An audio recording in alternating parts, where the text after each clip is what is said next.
Hello everyone, welcome to our channel MedGX. My name is Radhika Sharma and today we will do a very important chapter from our NEET perspective, that is electrochemistry. चाहे NEET हो चाहे JEE हो, दोनों के लिए ही electrochemistry एक important chapter है और काफ़ी क्वेश्चंस हर साल इस चैप्टर से पूछे जाते हैं। थोड़ा सा बड़ा चैप्टर है बट इम्पॉर्टेंट चैप्टर है। तो शुरू करते हैं हम लोग इलेक्ट्रोकेमिस्ट्री। चलिए सबसे पहले इलेक्ट्रोकेमिस्ट्री की डेफिनेशन देख लेते हैं। तो बेटा इलेक्ट्रोकेमिस्ट्री क्या होता है? इलेक्ट्रोकेमिस्ट्री बेटा एक ऐसी ब्रांच है फिजिकल केमिस्ट्री की जो डील करती है एनर्जी ट्रांसफॉर्मेशंस के साथ। मतलब एक फॉर्म ऑफ एनर्जी को दूसरी फॉर्म ऑफ एनर्जी में चेंज करना है। जैसे इलेक्ट्रिकल एनर्जी को हम केमिकल एनर्जी में चेंज कर रहे हैं या फिर केमिकल को हम इलेक्ट्रिकल में चेंज कर रहे हैं। तो बेसिकली बेटा इस चैप्टर में हम दो तरह के सेल्स पढ़ते हैं। दो तरह के सेल्स हम लोग यहाँ पढ़ते हैं, दैट इज इलेक्ट्रोकेमिकल सेल्स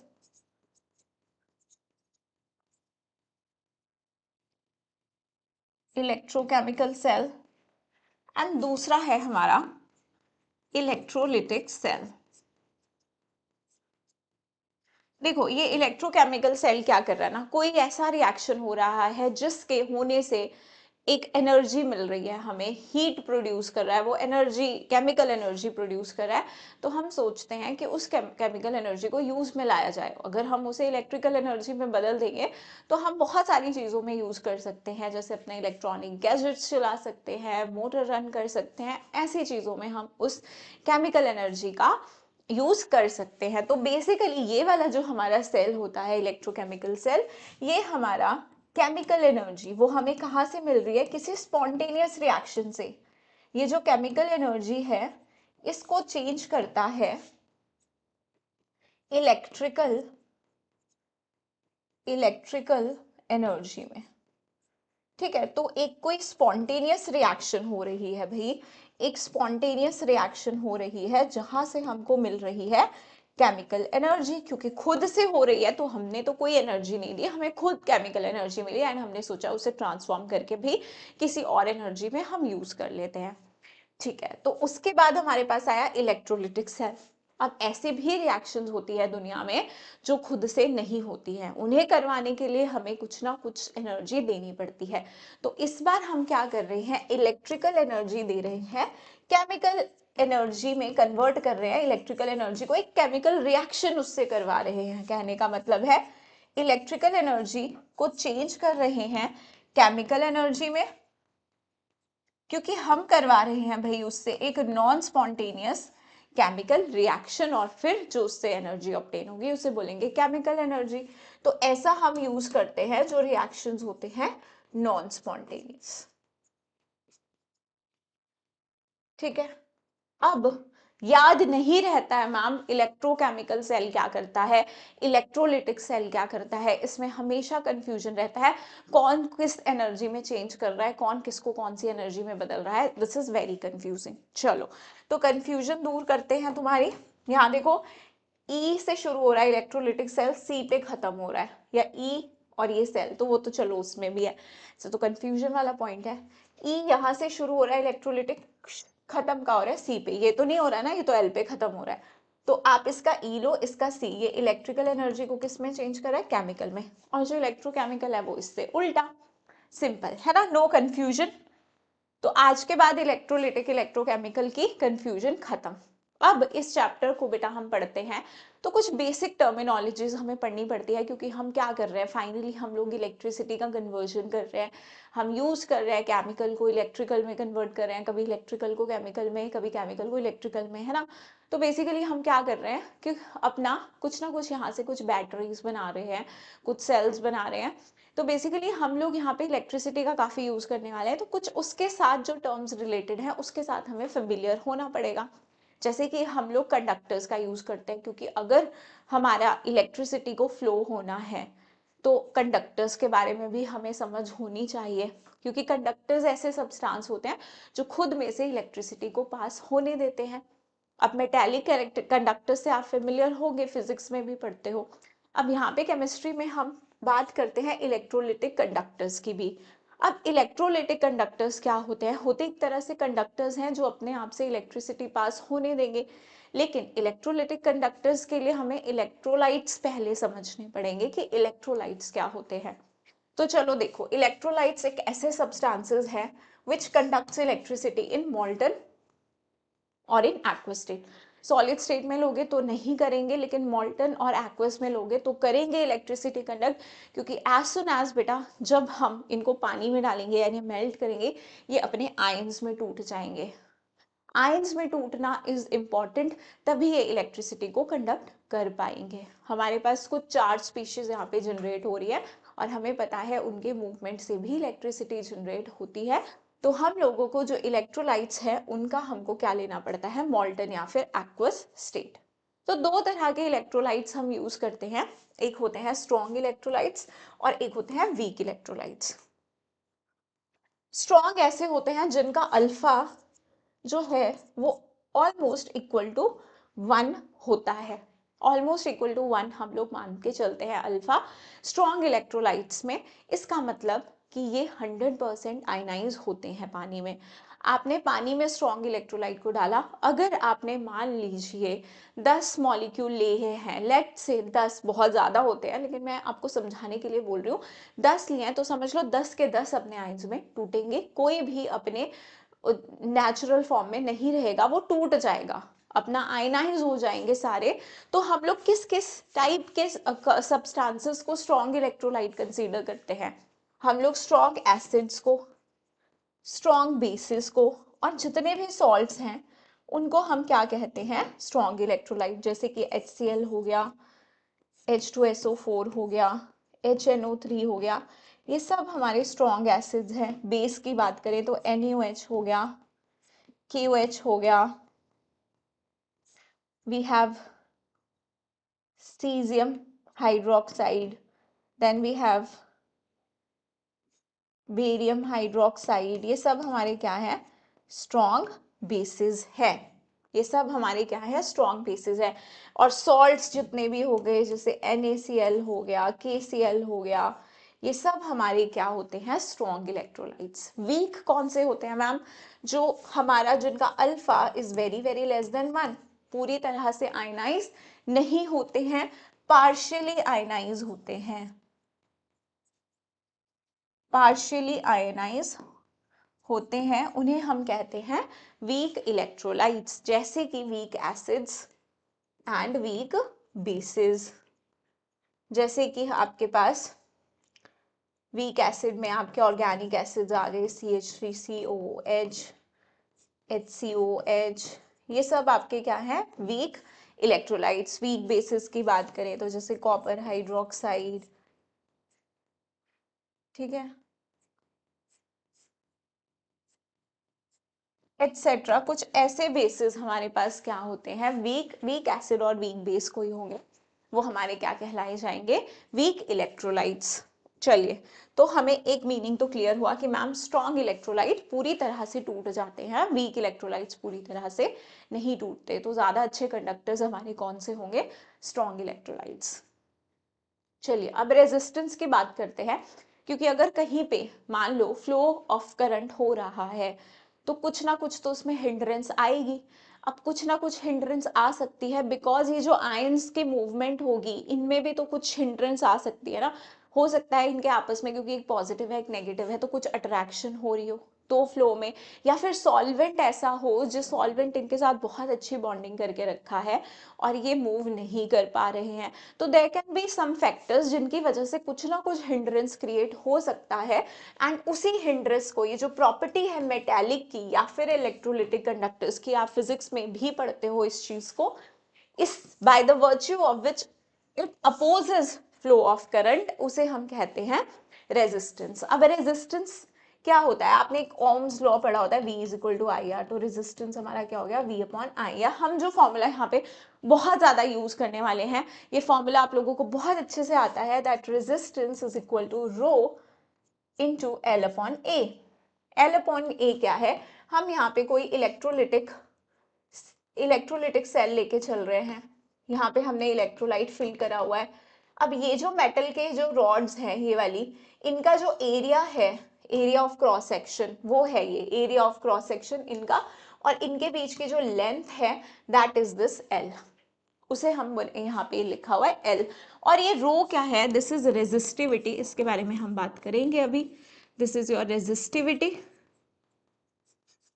ठीक है। ये फॉर्मूला कितने बच्चों को याद है? ये फॉर्मूला, ये आप लोगों से मैं एक्सपेक्ट करती हूँ कि आपको ये फॉर्मूला याद होना चाहिए। चलिए अब कंडक्टेंस की बात करें तो कंडक्टेंस यार रेजिस्टेंस का उल्टा है ना, रेजिस्टेंस का उल्टा। कंडक्टेंस कैसा है? The property by virtue of which it favours flow of current, या ये फेवर करता है हमारे फ्लो ऑफ करंट को और वो अपोज कर रहा है फ्लो ऑफ करंट को, तो दोनों उल्टे हुए। तो इसे जी से, कैपिटल जी से डिनोट करते हैं और इसका फॉर्मूला होता है reciprocal of resistance. And resistance का बेटा यूनिट होता है ओम, ये ओम, इसे इस सिंबल से हम डिनोट करते हैं। तो कंडक्टेंस के यूनिट्स क्या हो गए? 1/ओम, that is ohm in inverse, या इसे मो भी कहते हैं, या इसे साइमंस भी कहते हैं, एस, कैपिटल एस। तो इतने सारे ये यूनिट्स मैंने आपको इसके बताए हैं। अब है रेजिस्टिविटी। तो रेजिस्टिविटी तो अभी फॉर्मूला देखा ना हमने, R is equal to rho L by A. तो यहां से मेरा रो क्या आ गया?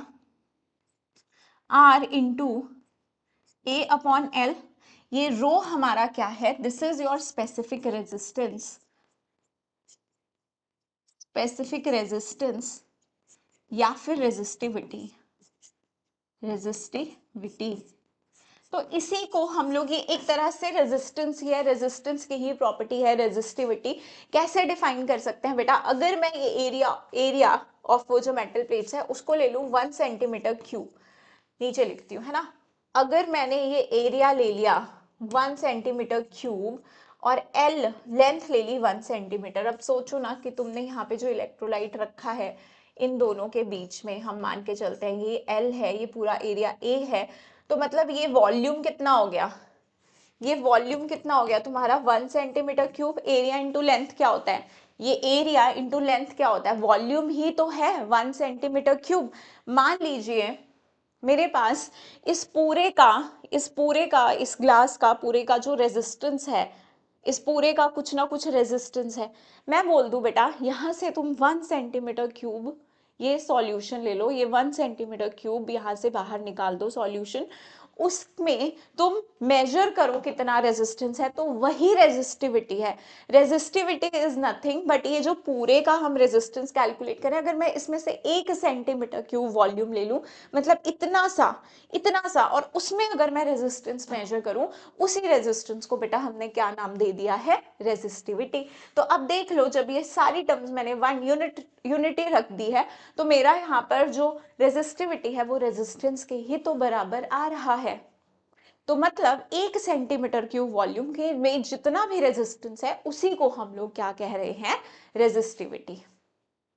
तो यहाँ पे अगर मैं आपसे यूनिट्स पूछूं रेजिस्टिविटी के, यूनिट्स पूछ लूं तो क्या होंगे बेटा? मैंने आपको पहले ही बोला, यहाँ से जो रेजिस्टेंस है उसका यूनिट है ओम, एरिया का क्या होता है? Centimetre square. हम इसमें सेंटीमीटर में ज्यादा बात करते हैं क्योंकि लेंथ बहुत छोटी है ना, मीटर में भी लिख सकते हैं, अगर ऐसा यूनिट की बात करेंगे तो मीटर लेंगे, यहाँ पे सेंटीमीटर। तो ये मेरे पास, एक सेकेंड, हाँ, ओम, और ये सेंटीमीटर स्क्वायर अपॉन सेंटीमीटर। तो ये मेरे पास रो का फॉर्मूला क्या आ गया मेरे पास यहाँ से रेजिस्टिविटी का? ओम सेंटीमीटर। ये यूनिट्स आ गए मेरे पास रेजिस्टिविटी के। चलिए यहाँ से इतनी बातें क्लियर हैं हमें। अब हम चलते हैं स्पेसिफिक कंडक्टेंस पे। स्पेसिफिक कंडक्टेंस क्या होता है? स्पेसिफिक कंडक्टेंस या फिर conductivity, it is the reciprocal of specific resistance. जैसे हमारे पास रेजिस्टेंस की ही एक प्रॉपर्टी थी रेजिस्टिविटी, उसी तरह से कंडक्टेंस की ही एक प्रॉपर्टी है हमारी कंडक्टिविटी या फिर स्पेसिफिक कंडक्टेंस। तो हमने स्पेसिफिक कंडक्टेंस को हम कापा से डिनोट करते हैं, ये के कापा, ठीक है, इसे क्या बोलते हैं? कापा। तो ये जो कापा होता है this is 1 upon resistivity, 1 upon rho, ये फॉर्मूला है हमारे कपा का। अब देखिए रो क्या था हमारे पास, या हमने रेजिस्टेंस का फॉर्मूला, ये देखो कुछ 3 फॉर्मूले हैं, है ना, कुछ गिन चुन के 3 फॉर्मूले बेटा, उन्हीं को घुमा फिरा के सारे फॉर्मूलेज आएंगे, बस वो याद रख लोगे तो बहुत सारे फॉर्मूलाज याद रखने की जरूरत नहीं पड़ेगी। एक ये फॉर्मूला तो याद होना ही चाहिए हर बच्चे को, रो L अपॉन ए। अब देखो यहां से अगर मैं इसे इधर ले जाऊं, इसे यहां ले आऊं, तो ये बन जाएगा 1/रो 1/r एल ए। एंड ये 1/रो ही तो अपना क्या है, कप्पा है ये, है ना, दिस इज माई कप्पा, कापा, ठीक है, कापा कपा जो भी बोलते हैं। चलो अब यहां से देखो तुम एक चीज, ये जो L/A होता है ना बेटा, इसे हम सेल कांस्टेंट भी कहते हैं, सेल कांस्टेंट भी कहते हैं, और कुछ बुक्स में इसको G* से हम डिनोट करते हैं। तो यहां से देखो तुम्हारा कप्पा जो है 1/रो वो किसके बराबर है, 1/r is your G and L/A is your G*। तो एक फॉर्मूला ये भी आ गया, ये तो हम खुद से भी बना सकते हैं, है ना। चलो देखो अब अगर मेरे को डिफाइन करना हो कप्पा को किस तरह से, मतलब मेरे को एक फील चाहिए कप्पा की, what is kappa, then what I do, I'll write this formula only. We have to remember this formula that kappa is my 1/r L/A. ठीक है, इसको क्या लिख सकती हूँ, 1/r को मैं क्या लिख सकती हूँ यहां से, G L/A, ये लिख सकती हूँ ना मैं यहां से। तो देखो L हमने लेंथ अगर मान ली 1 सेंटीमीटर, लेंथ अगर हमने मान ली बेटा 1 सेंटीमीटर, और एरिया मान लिया 1 सेंटीमीटर स्क्वायर, तो तुम्हारा जो कापा है वो जी के बराबर ही तो आ गया, वो जी के मतलब मैं फिर से अगर बात करूं तो मैं इस पर्टिकुलर मेरे ग्लास का जो भी कंडक्टेंस है, अगर मैं इसमें से 1 सेंटीमीटर क्यूब वॉल्यूम निकाल लूं, तो बेटा 1 सेंटीमीटर क्यूब वॉल्यूम का जो भी कंडक्टेंस है उसी को हम लोग क्या कह रहे हैं, कंडक्टिविटी, उसी को हम स्पेसिफिक कंडक्टेंस कह रहे हैं। तो मैं ऐसे आसान भाषा में बोल सकती हूँ कि भाई मेरा जो 1 सेंटीमीटर क्यूब वॉल्यूम है उसका जो भी कंडक्टेंस है, उसका कंडक्टेंस ही कंडक्टिविटी है, उसका कंडक्टेंस ही कंडक्टिविटी है, वही मेरा कप्पा है। तो बेटा अगर 1 सेंटीमीटर क्यूब का कंडक्टेंस कप्पा है, तो अगर मैं तुमसे बोल दूं 2 सेंटीमीटर क्यूब का कितना होगा, तो तुम बोलोगे मैम 2 कप्पा। ऐसे बोल दूंगी 3 सेंटीमीटर क्यूब का कंडक्टेंस कितना होगा, तुम बोलोगे 3 कप्पा। 4 का कितना होगा, तुम बोलोगे 4 कप्पा, है ना, इजी हो गया। ठीक है, अब इसके बाद हमारी असली टर्म्स शुरू हो रही हैं। अच्छा यूनिट्स देख लो भाई, इसके भी यूनिट्स बड़े इंपॉर्टेंट है चैप्टर में। तो यहां से देखो kappa is equal to 1/r L/A। तो 1/r क्या है, ohm inverse, length is your centimetre, ये अगर सेंटीमीटर, ये सेंटीमीटर स्क्वायर, तो एक कैंसिल, तो ओम इनवर्स सेंटीमीटर, या फिर इसके यूनिट्स मैं बोल सकती हूँ, एक तो मैंने बोल दिया ओम इनवर्स सेंटीमीटर, या मैं इसे साइमन सेंटीमीटर भी बोल सकती हूँ। Is that clear. तो याद रहेंगे ये यूनिट्स हमें, ये फॉर्मूला याद रख लेना ना एक, इसे मैं बॉक्स में डालती हूँ। चलो चलो चलो बॉक्स, ये रहा बॉक्स, इसे हमने डाल दिया बॉक्स में। ये फॉर्मूला आपको याद रहना चाहिए। अब आ गया है हमारा next next next molar conductance, है ना। मोलर कंडक्टेंस क्या होता है, मोलर कंडक्टेंस या मोलर कंडक्टिविटी, इसे हम लैम्डा एम से डिनोट करते हैं, ऐसे लैम्डा एम से डिनोट करते हैं। और ये होता है conductance of all the ions produced by 1 mole of an electrolyte present in the given volume of the solution. Simple, एक मोल आयंस के कंडक्टेंस को, एक मोल आयंस के कंडक्टेंस को हम क्या बोलेंगे, एक मोल आयंस के कंडक्टेंस को हम लोग क्या बोल देंगे, मोलर कंडक्टेंस, मोलर कंडक्टेंस। ठीक है, तो अब बेटा एक मोल, मान लो मेरे पास कोई वॉल्यूम है, एक लीटर वॉल्यूम है, 1 लीटर वॉल्यूम है, और उसमें उसमें 2 मोल है, 2 मोल है ना, 1 लीटर वॉल्यूम में 2 मोल है। तो मेरे को चाहिए 1 मोल में कितना वॉल्यूम होगा। तुम बोलोगे मैम आधा लीटर, तो अगर बेटा उस आधे लीटर वॉल्यूम में जो भी आयंस है अगर मैंने उनका कंडक्टेंस फाइंड आउट कर दिया, सो दैट मीन्स वही मेरा क्या होगा, मोलर कंडक्टेंस होगा। तो वो वॉल्यूम, जो भी वॉल्यूम जिसमें 1 मोल आ रहा है, उसका कंडक्टेंस मुझे अगर पता चल गया तो मेरे को मोलर कंडक्टेंस पता चल जाएगा। और मुझे अभी अभी ये पता चला है कि 1 सेंटीमीटर क्यूब के कंडक्टेंस को मैं कप्पा बोलती हूँ। 1 सेंटीमीटर क्यूब का, एक ये जो वॉल्यूम है 1 सेंटीमीटर क्यूब, इसका जो कंडक्टेंस है वो कप्पा है। तो अगर मैं तुमसे बोलूं 20 सेंटीमीटर क्यूब का कंडक्टेंस कितना होगा, तो तुम मुझे बोलोगे ma'am kappa into V, right. अब तुम देखो कि मुझे क्या चाहिए, मुझे ये जो V है, मुझे ये V 1 मोल के लिए चाहिए, 1 मोल के लिए चाहिए। अब मान लो मेरे पास एक m मोलर सॉल्यूशन है। m मोलर सॉल्यूशन का क्या मतलब है, that m moles in 1 litre solution. मेरे पास भाई एक m मोलर सॉल्यूशन है। m मोलर सॉल्यूशन का मतलब क्या है कि m mole is present in 1 litre solution. तो भाई 1 मोल कितने लीटर में होंगे, 1/m लीटर में, 1/लीटर में, 1/m लीटर। लेकिन कप्पा किस में है, सेंटीमीटर्स में है, कप्पा सेंटीमीटर्स में। तो क्या मैं उधर जो वॉल्यूम है वो सेंटीमीटर क्यूब में है ना, तो क्या मैं यहाँ पर इसको चेंज कर सकती हूँ सेंटीमीटर्स में, of course I can do. आप लोगों को पता है दैट 1 लीटर, ये तो हर बच्चे को पता होगा कि 1 लीटर मैम 1000 ml के बराबर होता है, और 1 ml 1 सेंटीमीटर क्यूब के बराबर होता है। तो 1 लीटर कितने सेंटीमीटर क्यूब के बराबर हो गया, 1000 सेंटीमीटर क्यूब। तो क्या मैं इसे कन्वर्ट कर सकती हूँ 1/m लीटर को, तो ये कितना आ जाएगा मेरे पास, 1000/m सेंटीमीटर क्यूब। अगर मुझे इसे मीटर क्यूब में करना हो तो कितना आ जाएगा, m/1000 मीटर क्यूब। वो डिपेंड करेगा कि हमारा यूनिट क्या है कप्पा का, उस पर डिपेंड करेगा कि हमें क्या यूनिट लेना है। तो अब मुझे मिल गया है वॉल्यूम 1 मोल सॉल्यूशन का, 1 मोल सॉल्यूशन का वॉल्यूम मिल गया है। तो मेरे पास मोलर कंडक्टेंस का फॉर्मूला बेटा क्या बन जाएगा, कप्पा इंटू वॉल्यूम कितना पुट करूंगी मैं, 1000/m, 1000/m। Is that clear. ये मेरा क्या आ गया, मोलर कंडक्टेंस का फॉर्मूला। ये है मोलर कंडक्टेंस का फॉर्मूला।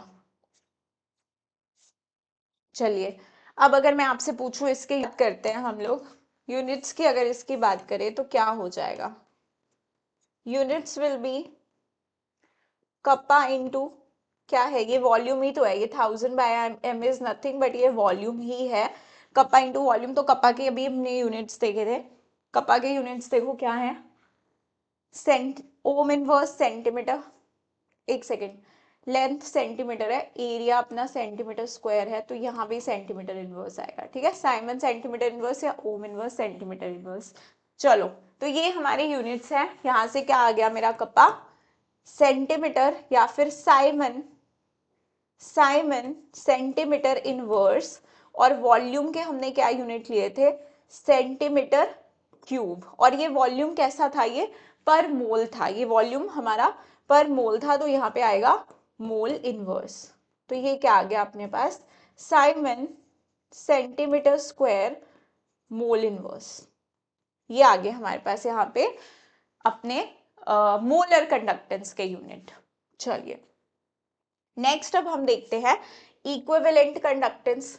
तो देखो इक्विवेलेंट कंडक्टेंस हमारा क्या है, या फिर equivalent conductivity, it is defined as the conductance of all the ions produced by 1 gram equivalent of electrolyte in the given solution.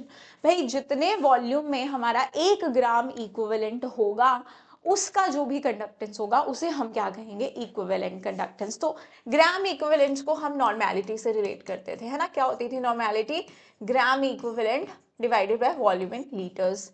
तो मान लो हमारे पास n नॉर्मल सॉल्यूशन है, इसका मतलब क्या हो गया भाई, 1 लीटर में मेरे पास 1 ग्राम इक्विवेलेंट है, 1 ग्राम इक्विवेलेंट है, ठीक है, सॉरी n नॉर्मल लिया तो इसका मतलब 1 लीटर में मेरे पास n ग्राम इक्विवेलेंट है, n ग्राम इक्विवेलेंट्स है।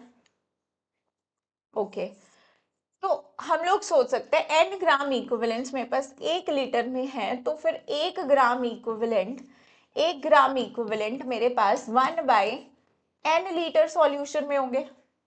इस लीटर को मुझे फिर सेंटीमीटर क्यूब में चेंज करना है, तो अभी भी किया था, 1 litre is equal to 1000 centimetre cube, तो मेरा यहाँ से ये क्या आ गया 1000/n सेंटीमीटर क्यूब, तो ये मेरा वॉल्यूम आ गया।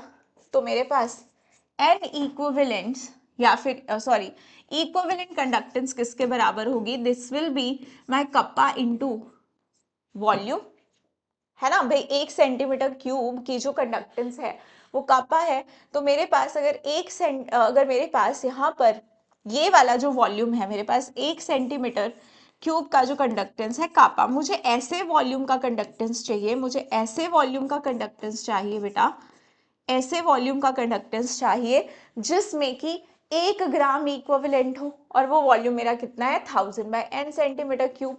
तो मेरे पास यहाँ से जो मोलर नहीं, इक्विवेलेंट कंडक्टेंस का जो मेरे पास यहाँ पे फॉर्मूला आ गया, वो क्या आ गया, कप्पा इंटू ये वॉल्यूम क्या हो जाएगा मेरा 1000/n। तो ये फॉर्मूला आ गया, इसको मैं डाल देती हूँ इस डब्बे में, ये बन गया तुम्हारा इक्विवेलेंट कंडक्टेंस, इसे हम लैम्डा इक्यू करके ऐसे डिनोट करते हैं।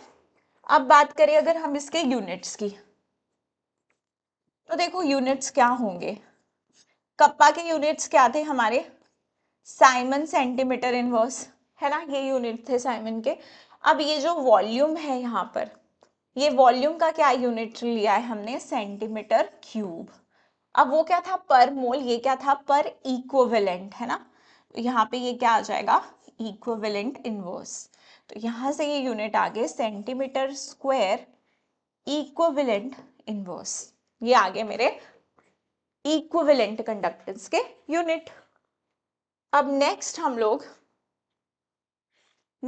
लोग मूव करते हैं अपना इन दोनों के बीच का relation, equivalent conductance and molar conductance के बीच का रिलेशन। तो देखो फॉर्मूले याद हो जाने चाहिए अभी तक।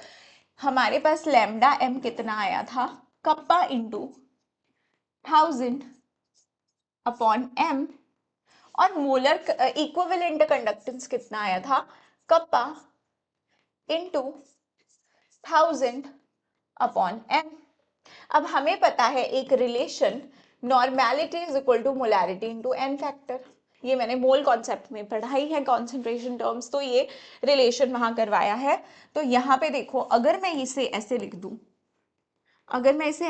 दूं, इस रिलेशन को, नॉर्मेलिटी को यहाँ पुट कर दूं मोलैरिटी इंटू एन फैक्टर, तो कोई फर्क नहीं पड़ेगा, लेकिन ये मेरा क्या बन गया, ये तो मेरा मोलर कंडक्टेंस बन गया, है ना, ये तो मेरा मोलर कंडक्टेंस बन गया, lambda M divided by N factor, और lambda equivalent into N factor मेरा किसके बराबर आ गया, लैम्डा एम के बराबर, मोलर कंडक्टेंस के बराबर। तो कई बार क्या बहुत बार ये रिलेशन हमारे काम आता है, ये एज इट इज हमें याद होना चाहिए, ठीक है। Lambda M is equal to lambda EQ into N factor, और एन फैक्टर हम कैलकुलेट कर सकते हैं, एन फैक्टर कैलकुलेट करना बेटा सिखाया गया है ऑलरेडी, जहां पे हमने कॉन्सेंट्रेशन टर्म्स पढ़ी है वहीं पे मैंने आपको एन फैक्टर भी कैलकुलेट करना सिखाया है। Is that clear? अब देखो, अब एक क्वेश्चन है आपके पास नेक्स्ट स्लाइड पे, हाँ इस क्वेश्चन को ट्राई करो।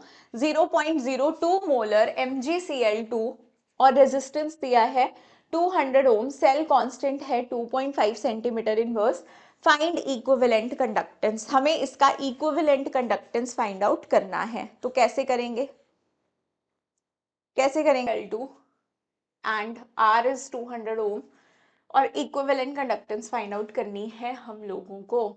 लेकिन हम लोग को मोलैरिटी दे रखी है, हम लोग को मोलैरिटी दे रखी है। तो हम क्या कर सकते हैं, हम एक काम करते हैं, ये फॉर्मूला यूज करते हैं कि lambda EQ equivalent conductance is equal to kappa into 1000।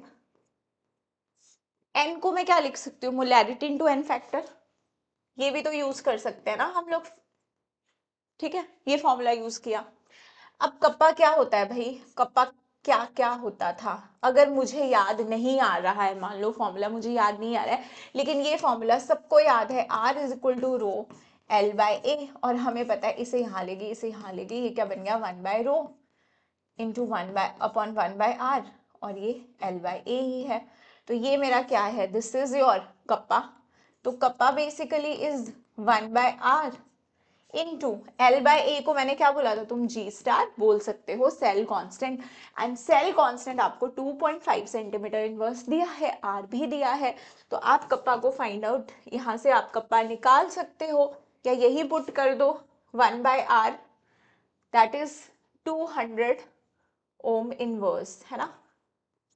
R is your 200 1 by R, और यहाँ पे 1000, मोलैरिटी हमें कितना दे रखा है 0.02, और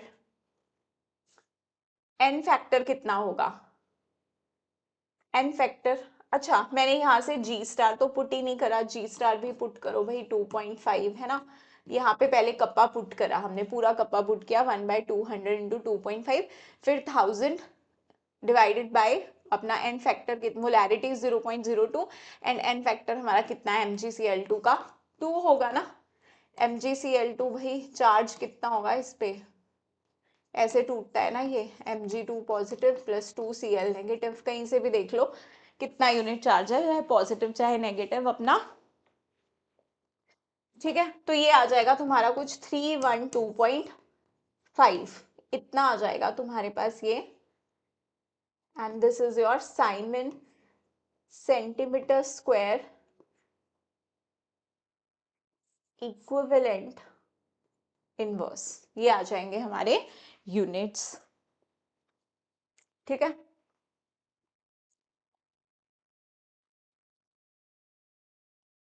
okay. So yeah, next question we have is this, try this one, try this particular question। देखो 0.8 molar K2SO4 aqueous solution and the resistivity is also given and we have to find molar and equivalent conductance both, इसमें दोनों निकालने हैं। तो हम relation use कर लेंगे अपना, पहले निकाल लेते हैं मोलर कंडक्टेंस, क्योंकि हम लोगों को यहाँ पे मोलैरिटी दी है। तो मोलर कंडक्टेंस का फॉर्मूला क्या है अपने पास, मोलर कंडक्टेंस का फॉर्मूला है kappa into 1000 divided by molarity, but kappa नहीं दिया है, रेजिस्टिविटी दी है, तो हमें पता है कप्पा क्या होता है 1 अपॉन रो। तो हम क्या कर देंगे, इस फॉर्मूले को थोड़ा सा मॉडिफाई करके यहां से हम निकाल लेंगे अपना मोलर कंडक्टेंस। तो ये आ जाएगा हमारे पास 1000, रो कितना है 2.5 into 10 raise to the power -3, and molarity is 0.8। तो ये कैलकुलेट करके कितना आ रहा है, कितना आएगा ये 2.5, 5 into 10 raise to the power 5, और यूनिट्स क्या होंगे, मोलर कंडक्टेंस है तो ohm inverse centimetre square mole inverse, ये यूनिट्स आएंगे।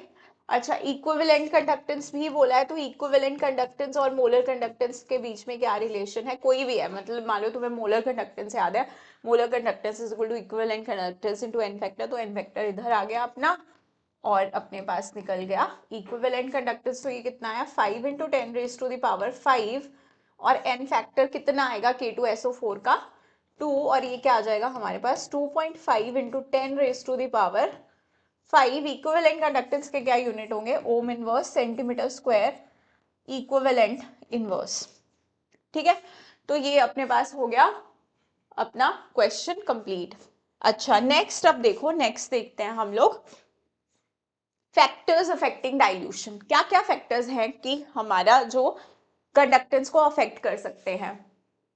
सॉरी डाइल्यूशन नहीं था यहाँ पे, फैक्टर्स अफेक्टिंग कंडक्टेंस होगा, फैक्टर्स अफेक्टिंग कंडक्टेंस।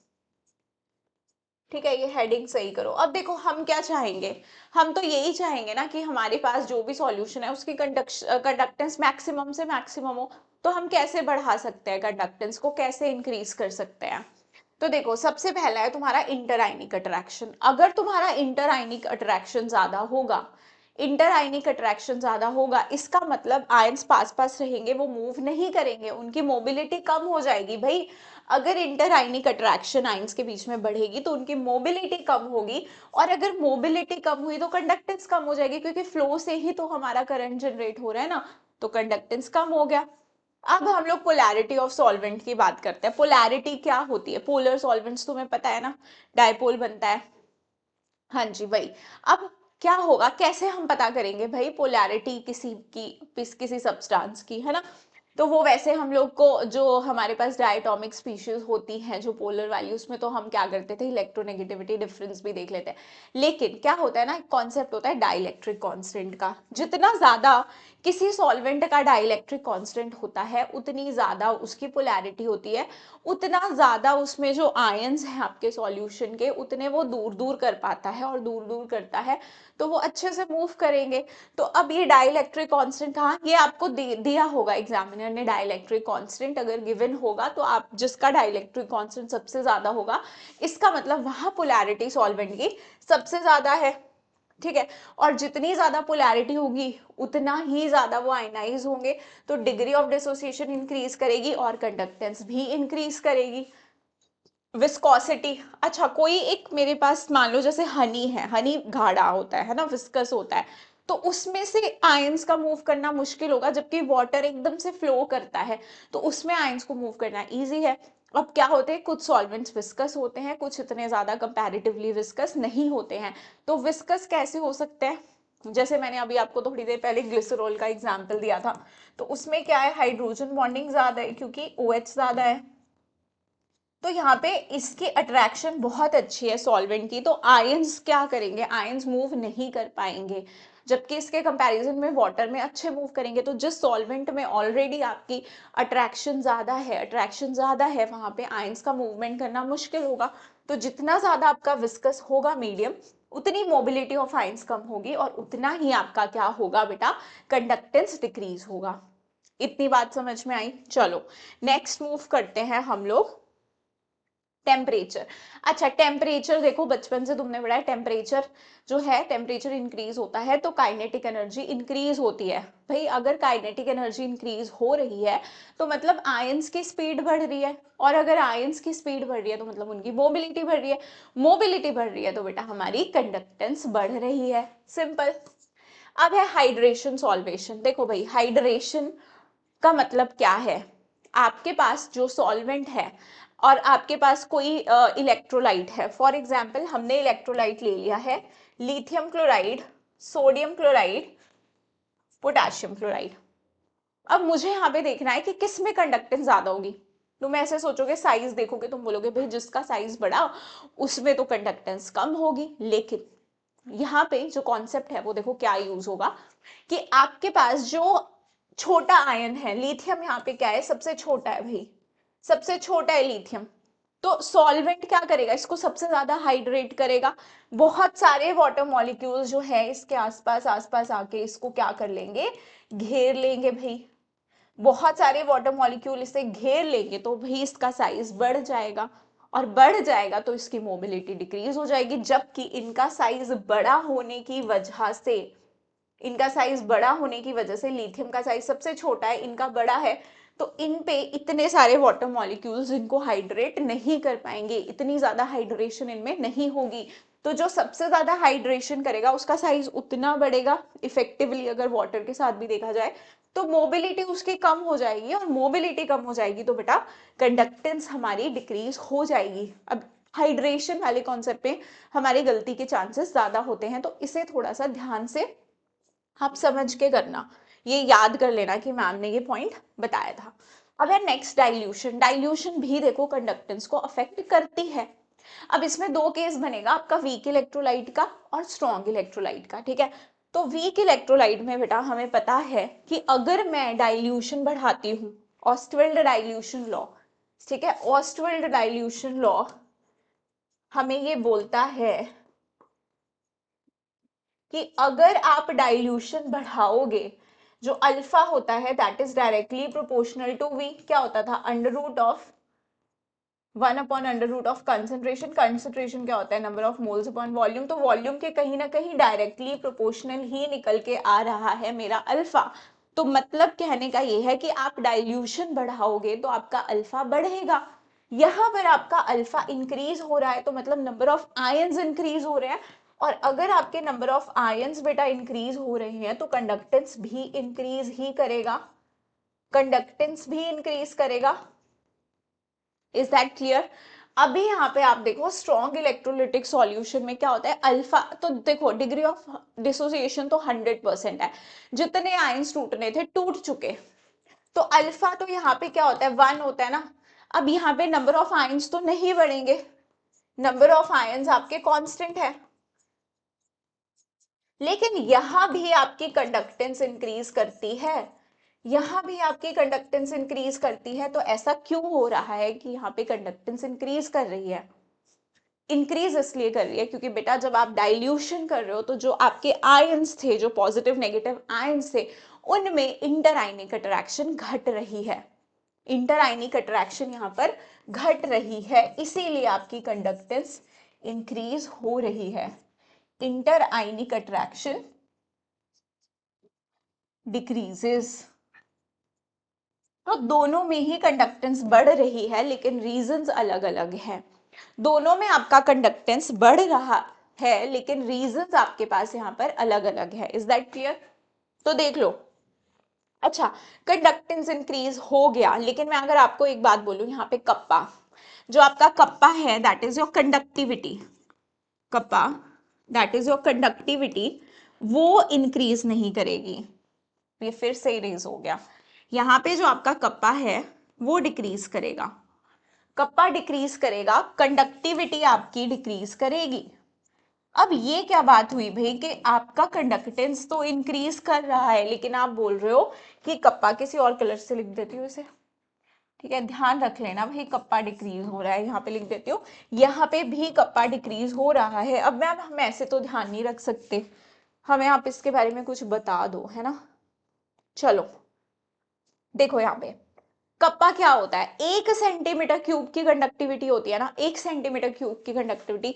मान लो तुमने वीक इलेक्ट्रोलाइट में, मान लो तुम्हारे पास वीक इलेक्ट्रोलाइट में, यहां से दिखेगा तुमको, वीक इलेक्ट्रोलाइट में तुम्हारे पास था 100 ml सॉल्यूशन, 100 ml सॉल्यूशन था, और उसमें समझ लो कि कुछ 10,000 आयंस थे, 10,000 आयंस थे भाई।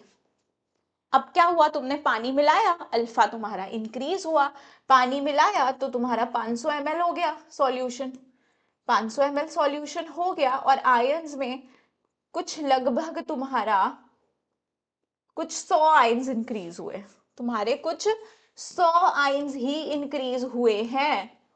आयंस में कितना, 100 आयंस इंक्रीज हुए हैं, और वॉल्यूम देखो 500 ml। तो वॉल्यूम के कंपैरिजन में आयंस तो इंक्रीज नहीं हो रहे हैं। अगर तुम्हारा वॉल्यूम 5 गुना बढ़ रहा है, इसका मतलब ये भी नहीं है कि आपके आयंस भी 5 गुना बढ़ रहे हैं। और जो कंडक्टिविटी होती है वो तो सिर्फ 1 सेंटीमीटर क्यूब के लिए निकाली जाती है ना बेटा। तो 1 सेंटीमीटर क्यूब में तो आपके आयन नहीं बढ़े, वो तो घट गए भाई, वॉल्यूम भी तो बढ़ा है, वॉल्यूम भी तो बढ़ा है। तो आपके पास जो कप्पा है that is for 1 centimetre cube, वो तो भाई डिक्रीज ही होगा ना फिर। ठीक है, तो ये कॉन्सेप्ट है। अब स्ट्रॉन्ग इलेक्ट्रोलाइट में तो आयन नहीं बढ़ रहे हैं। मान लो यहाँ पे पहले 100 ml पानी था और कुछ 10,000 आयंस थे, या ज्यादा ले लो, जितने मर्जी लेने ले लो। अब आपने 500 ml कर दिया वॉल्यूम, आयंस तो उतने ही रहे ना। तो पर यूनिट वॉल्यूम अगर देखा जाए, पर यूनिट वॉल्यूम अगर देखा जाए तो आपके आयंस तो डिक्रीज हुए हैं, तो कप्पा तो यहाँ पर भी डिक्रीज होगा ना, कप्पा तो यहाँ पे भी डिक्रीज होगा। तो आपके पास कंडक्टिविटी इंक्रीज हो रही है, बट आप ये नहीं बोल सकते हो कि आपके पास कप्पा भी इंक्रीज हो रहा है, कंडक्टिविटी भी इंक्रीज हो रही है। तो डाइल्यूशन में ये वाला पॉइंट हमें याद रखना इज वेरी वेरी इंपॉर्टेंट कि कंडक्टेंस के साथ ये मत सोचना कि हाँ कंडक्टिविटी भी मिलता जुलता शब्द है और वो भी क्या कर रहा होगा, इंक्रीज कर रहा होगा। Is that clear? इसको नोट करना है, यू कैन। तो देखो हमने देखा कि अगर हम लोग डाइल्यूशन कर रहे हैं, है ना, अभी हमने देखा कि अगर हम लोग डाइल्यूशन कर रहे हैं तो हमारी कंडक्टेंस क्या हो रही है, यहाँ पर कंडक्टेंस हमारी इंक्रीज हो रही है। हम ये भी बोल सकते हैं कि लैम्डा एम भी इंक्रीज हो रहा है और हमारी इक्विवेलेंट कंडक्टेंस भी इंक्रीज हो रही है, लेकिन ध्यान रहे कप्पा डिक्रीज हो रहा है। अब हमारा जो नेक्स्ट कॉन्सेप्ट है that is the measurement of molar conductance eight infinite dilution. अब देखो हम क्या चीज यहां से हमने कंक्लूड करी कि हम डाइल्यूशन बढ़ा रहे हैं, कंडक्टेंस बढ़ रहा है, तो हम क्या करते हैं, डाइल्यूशन बढ़ाते रहते हैं, कंडक्टेंस हमारी बढ़ती रहेगी, क्योंकि हम तो चाहेंगे ना कि जो भी हम लोग प्रिपेयर कर रहे हैं सॉल्यूशन उसका कंडक्टेंस मैक्सिमम हो। तो हमने क्या किया कि डाइल्यूशन करते करते बेटा, हमने डाइल्यूशन करते करते ये जो डाइल्यूशन थी इसको इनफाइनाइट कर दिया। तो क्या जो मेरी मोलर कंडक्टेंस होगी वो भी इनफाइनाइट हो जाएगी? नहीं, वो इनफाइनाइट नहीं, वो मैक्सिमम वैल्यू रीच करेगी। और इसी लैम्डा एम मैक्सिमम को हम लोग किस नाम से जानते हैं, इनफाइनाइट मोलर कंडक्टेंस। यही हमारी जो लैम्डा एम है इसी को हम बोल देते हैं इनफाइनाइट मोलर कंडक्टेंस, या फिर हम इसे लिमिटिंग मोलर कंडक्टेंस भी कहते हैं, या फिर हम इसे लिमिटिंग मोलर कंडक्टेंस के नाम से भी जानते हैं। लिमिटिंग मोलर कंडक्टेंस या फिर मैक्सिमम मोलर कंडक्टेंस, तो इसके काफी सारे नाम बोल दिए मैंने, limiting molar conductance, maximum molar conductance और इनफाइनाइट मोलर कंडक्टेंस। ठीक है, तो क्या चीज है कि हमने डाइल्यूशन करते करते इतनी डाइल्यूशन कर दी, इनफाइनाइट डाइल्यूशन कर दी, उस वक्त जो हमें लैम्डा एम मिला वो हमें मिला मैक्सिमम। ठीक है, अब हम क्या निकाल सकते हैं इस चीज को, ये जो मेरी मैक्सिमम मोलर कंडक्टेंस आई है, क्या मैं इसको मेजर कर सकती हूँ, क्योंकि मुझे तो अपनी कंडक्टेंस भाई मैक्सिमम चाहिए। तो हमारे पास एक साइंटिस्ट आए, दैट इज उनका नाम था डिबे हक्कल ऑन सैगर। डिबे हक्कल ऑन सैगर ने क्या किया, उन्होंने एक एक्सपेरिमेंट किया कि भाई उन्होंने मोलर कंडक्टेंस निकाली, एक पर्टिकुलर सॉल्यूशन की एक कंसंट्रेशन पे मोलर कंडक्टेंस निकाली। निकाल सकते हैं ना, हम लोग के पास कंसंट्रेशन है तो फॉर्मूला हमारे पास है, हम निकाल सकते हैं मोलर कंडक्टेंस। तो मोलर कंडक्टेंस निकाली, उसके बाद इन्होंने क्या कर दिया, उसमें डाइल्यूशन कर दिया। डाइल्यूशन पे कुछ कंसंट्रेशन लेट्स से C1 आया, उस पे मोलर कंडक्टेंस की वैल्यू कुछ आई। फिर तो इन्होंने देखा कि जैसे जैसे ये डाइल्यूशन कर रहे हैं मोलर कंडक्टेंस की वैल्यू इंक्रीज कर रही है, कंसंट्रेशन तो डिक्रीज होगी ना। आप देखो कंसंट्रेशन क्या होता है, number of moles upon volume, आप वॉल्यूम बढ़ाओगे कंसंट्रेशन घटेगी। कंसंट्रेशन घट रही थी जैसे जैसे ये डाइल्यूशन कर रहे थे, बट मोलर कंडक्टेंस बढ़ रही थी, मोलर कंडक्टेंस बढ़ रही थी। और इन्होंने एक ग्राफ प्लॉट कर दिया लैम्डा एम वर्सेस लैम्डा सी। और ये ग्राफ जब हमने देखा तो हमने ये देखा कि जैसे जैसे कंसंट्रेशन घट रही है हमारा लैम्डा एम बढ़ रहा है। तो इन्होंने क्या किया, ये इन्होंने किया था किसके लिए बेटा, स्ट्रॉन्ग इलेक्ट्रोलाइट्स के लिए। ये जो इनका रिजल्ट आया है this is for strong electrolytes, this is not for weak electrolytes. फिर इन्होंने क्या किया बेटा, इस ग्राफ को थोड़ा सा एक्स्ट्रापोलेट किया और यहाँ पर इन्होंने देखा कि यहाँ पर इन्हें जो पॉइंट मिल रहा है दिस इज, यहाँ पे इन्होंने इनफाइनाइट डाइल्यूशन कर दिया, इसे थ्योरेटिकली जस्ट एक्स्ट्रापोलेट कर दिया, एक्सपैंड कर दिया, और यहाँ पर जो इन्हें लैम्डा मिला that is your lambda M infinity.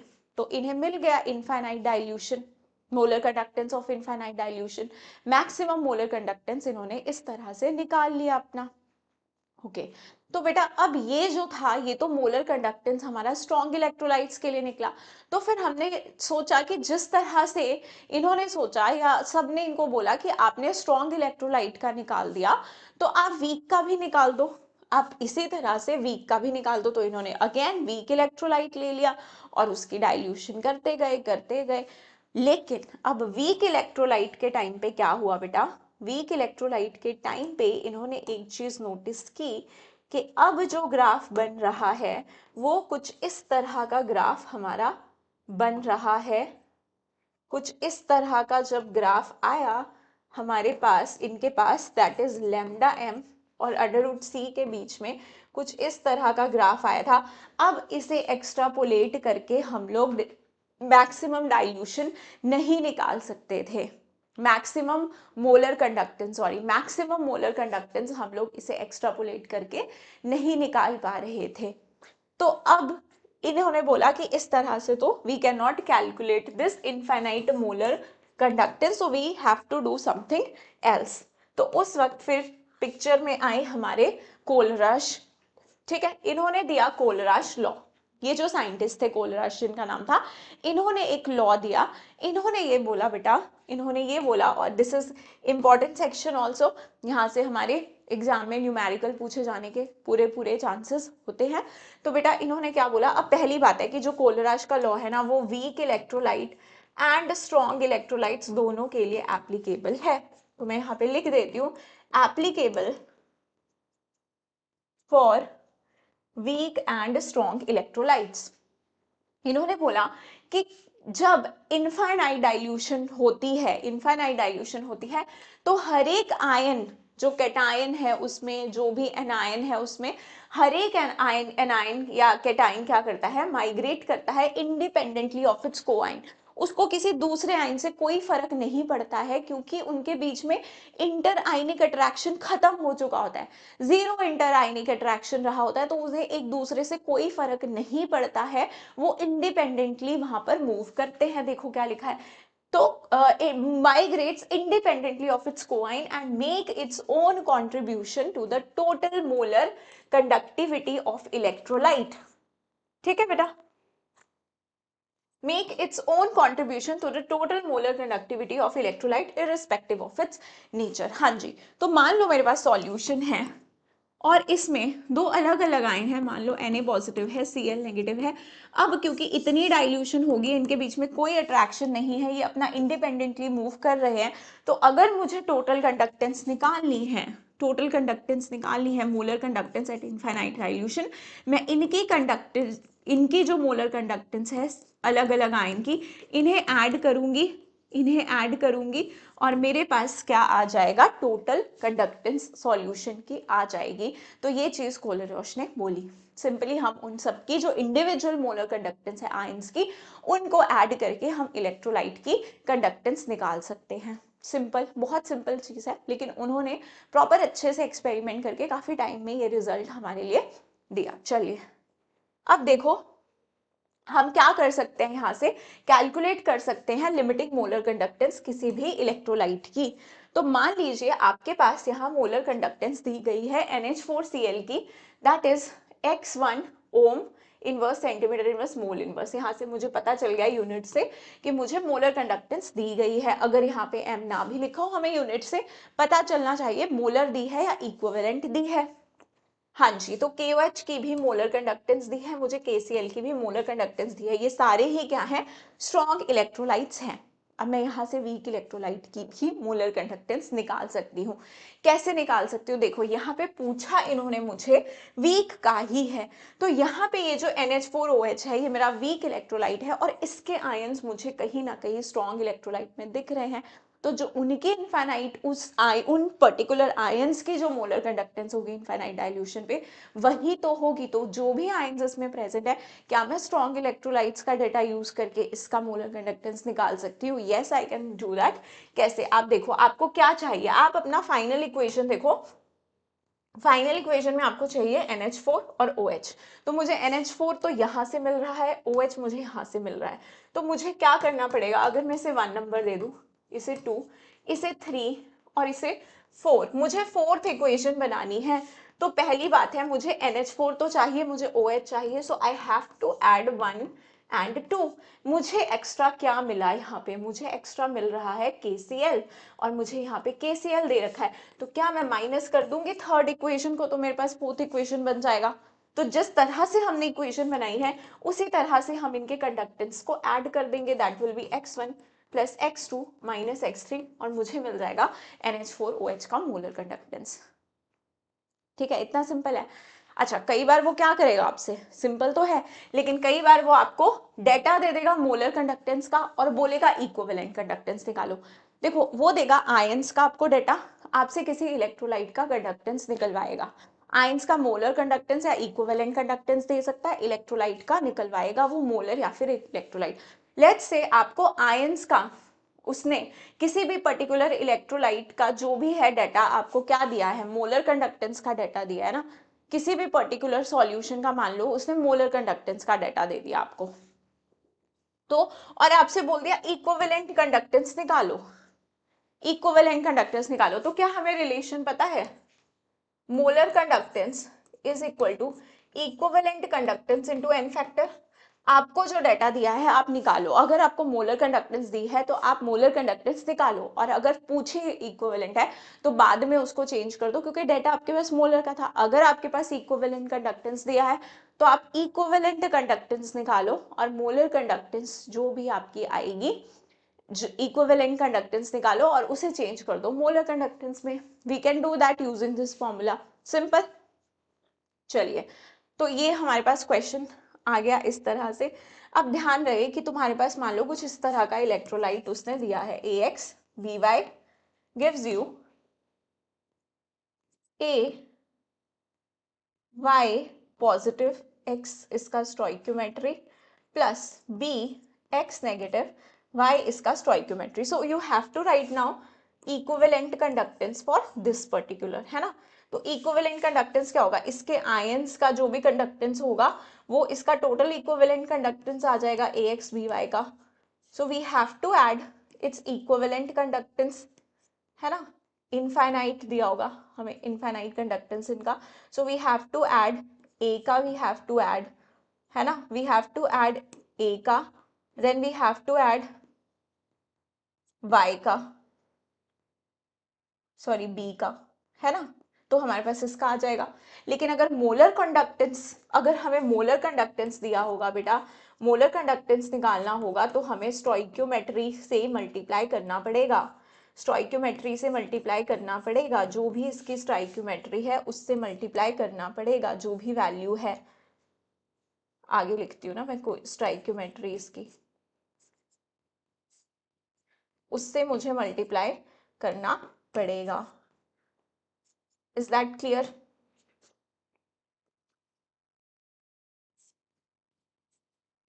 ठीक है, इस तरह से बस इतना सा ध्यान रख लो, इक्विवेलेंट कंडक्टेंस है तो directly you don't have to use stoichiometry, but if there is the data given of molar conductance and you have to calculate that, then you have to multiply it with the stoichiometry. ठीक है, ये चीज ध्यान में रखो। अब देखो next question, कैसे टाइप के क्वेश्चन पूछेगा वो हमसे। अब देखो मोलर कंडक्टेंस हमसे पूछा है, मोलर कंडक्टेंस हमसे पूछ रखा है H2CO3 का, और हमें गिवन क्या क्या है, K2CO3 का हमको मोलर कंडक्टेंस ही गिवन है। कैसे पता, मैंने यूनिट देख लिया, mole inverse, equivalent inverse, equivalent. तो मुझसे जब मोलर कंडक्टेंस पूछा है तो, और मुझे डेटा में क्या दिया है, इक्विवेलेंट कंडक्टेंस दिया हुआ है, तो पहले तो मैं इस इक्विवेलेंट कंडक्टेंस को चेंज कर दूं मोलर कंडक्टेंस में। क्या होता है भाई molar conductance, equivalent conductance into N factor. तो ये क्या बन जाएगा मेरा, ये हो जाएगा मेरा B इंटू ये इसकी इक्विवेलेंट कंडक्टेंस कितना है, इसका एन फैक्टर 2, इसकी कितनी हो जाएगी C इंटू इसका भी एन फैक्टर 2। तो मेरे पास ये आ गई हमारी मोलर कंडक्टेंस, ये मेरे पास क्या आ गई, अब मोलर कंडक्टेंस आ गई। अब मैं इस डेटा को ऐड कर सकती हूँ, अब मैं कर सकती हूँ इसमें जो भी मुझे प्लस माइनस करना है। कैसे करेंगे भाई, देखो K2SO4 मुझे क्या चाहिए, मुझे तो H2CO3 चाहिए, तो H2 मुझे यहाँ से मिल गया, CO3 मुझे यहाँ से मिल गया, तो ये दो इक्वेशन तो मुझे ऐड करनी ही पड़ेगी। इसे बोला 1, इसे बोला 2, इसे बोला मैंने 3, तो मैंने क्या कर दिया 1 प्लस 2 को ऐड कर दिया, लेकिन साथ में मुझे K2 भी मिल गया, SO4 भी मिल गया, तो मुझे इसको माइनस करना पड़ेगा तीसरे वाले को। तो मुझे मिल जाएगा अपना लैम्डा m फॉर H2CO3। तो हमारे पास अब क्या आ गया है, A plus, first is your A, second is your B minus C। तो ये आपकी क्या आ जाएगी, मोलर कंडक्टेंस। फाइनल यूनिट हमारी क्या हो जाएंगे, Simon centimetre square mole inverse.